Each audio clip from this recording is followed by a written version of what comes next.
With new phones, it's kind of hard to determine what is hype and what is an actual worthwhile improvement. I want to cut through all of the hype and go over the details of the S24 Ultra and determine what is actually a good upgrade versus what is hype. One thing definitely going against the S24 Ultra this year is the price hike.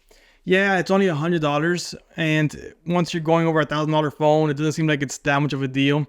But in a world where everything's getting more expensive, $100 could go a pretty long way. And our products seem to be going up in price without any sort of benefit. So does the S24 actually have a benefit to the price increase? First, I want to cover the features that I think are mostly hype. And the first ones on my list are the AI features related to the keyboard. They can sometimes be helpful in rewriting a sentence you wrote, or if you forgot how to spell something, it'll do the grammar and spell check. And also the translation can sometimes be helpful. I'm not saying that these are bad or useless features, but they have a couple things going against them. The first thing is, I don't think that these are features that will be used too often. The scenario has to be pretty specific for one of these to actually make a difference. And the second thing is that you're kind of stuck using the Samsung keyboard if you want to use these AI features, which might not be the worst thing in the world because the Samsung keyboard is okay. But I believe that the Gboard and maybe some other keyboards out there are going to be better than Samsung's. And honestly, how many times are you going to be chatting with someone in a language that you don't understand? Most chatting is going to be done with people you know, so I think that the use case is going to be pretty slim on this one. Next on my hype list are all the other AI features that are not done on device.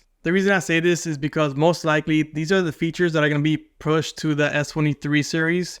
And so technically it's not really going to be specific to the S24 series. One of the features that I'm referring to is the Samsung editor, which it looks like it's pretty much Google's Magic Editor with a Samsung skin on it, which is perfectly fine because Google's Magic Editor is pretty great.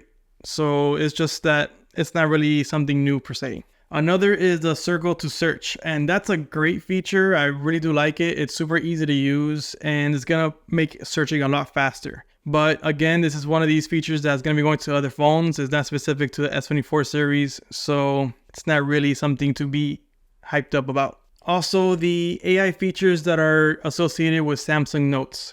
They're great. I do like them a lot and they're super useful. And also, Samsung Notes to me is one of the better Notes apps. The issue is that you can't use Samsung Notes on other brands. So it's kind of a limitation there. And if you switch from brand to brand, you are most likely not going to be using Samsung Notes. You're going to want to be using something that is transferable. So it's possible that if you're not purely in the Samsung ecosystem, you're not going to be able to take advantage of the Samsung Notes. Next on my list of the hyped items is the titanium frame. It's a nice update to the phone, but it's not really beneficial from what I can see. And if this is part of the reason for the increased price, I will take an aluminum frame any day to keep the price the same.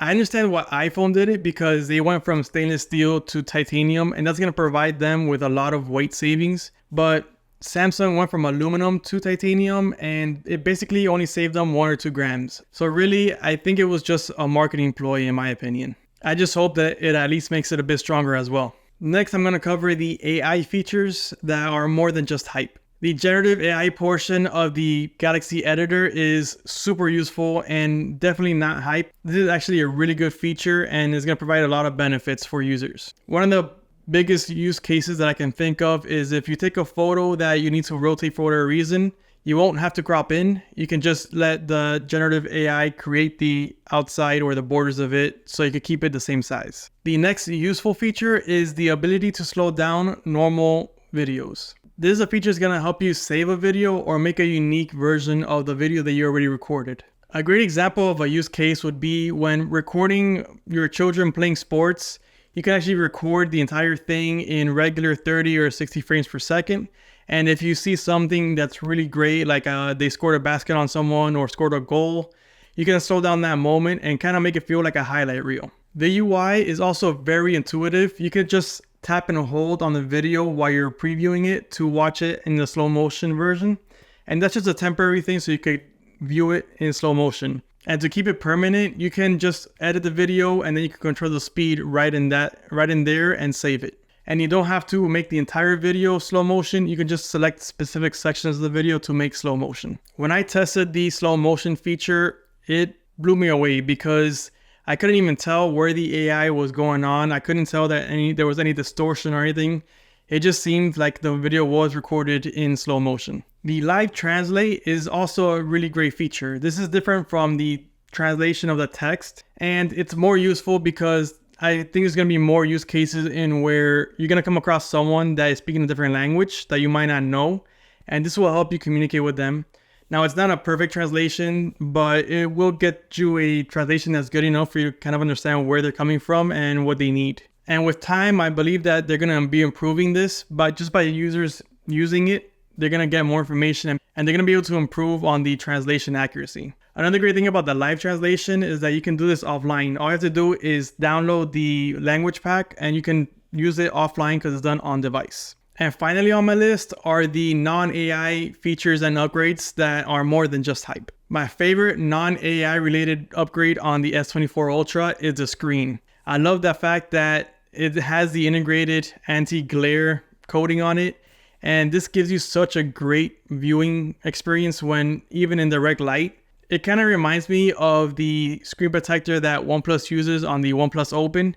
And I thought that was a great feature, except they use it to kind of hide the crease and help with that aspect. But overall, it's just a great feature to have the anti-glare stuff. And this is one of those features that is going to provide a great experience for the user without them having to do anything. It's just always in place. Along with the anti-glare glass, the S24 Ultra also has a brighter screen. To be precise, it maxes out at 2600 nits. And this is going to go a long way when you're using it in direct sunlight. Next on my list is the 5x lens. And I'm going to include on this list because it is a little bit of a trade-off on photography. Just a little bit, because it's actually kept up pretty good.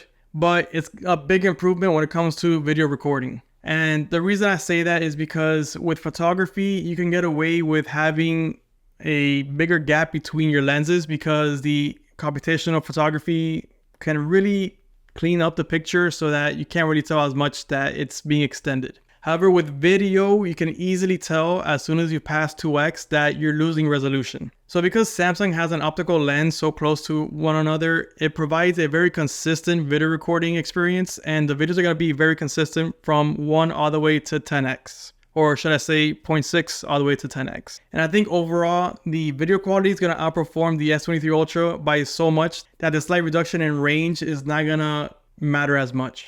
And I'm also going to include the processor on this list because I know every year they improve the processor a little bit at a time, so it's always a little bit faster.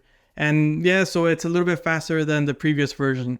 But together with the AI cores and the fact that it runs super smoothly, I mean the smoothest phone I've used to date, I think it's providing a bigger upgrade than the previous generation to the one before that. I've also noticed that the battery is lasting quite a bit. I'm using the always on display that shows the wallpaper, which is going to waste more battery, and I'm still running all day with no issues whatsoever. As an example, yesterday I used my phone for over 5 hours, and by the end of the day, I was still in the 40s in my battery percentage. It just seems that the S24 Ultra is better optimized than any of the other phones they've come out with previously. Another thing that could possibly be is One UI 6.1 versus One UI 6.0. But honestly, I've never seen a software update do that much in terms of efficiency and smoothness. There is a mixed bag in terms of hype versus deserved praise for the features and upgrades. But overall, I think that the S24 is more than just hype. It's actually a really good upgrade. Should you upgrade to the S24 Ultra? I really don't know. That's really up to you.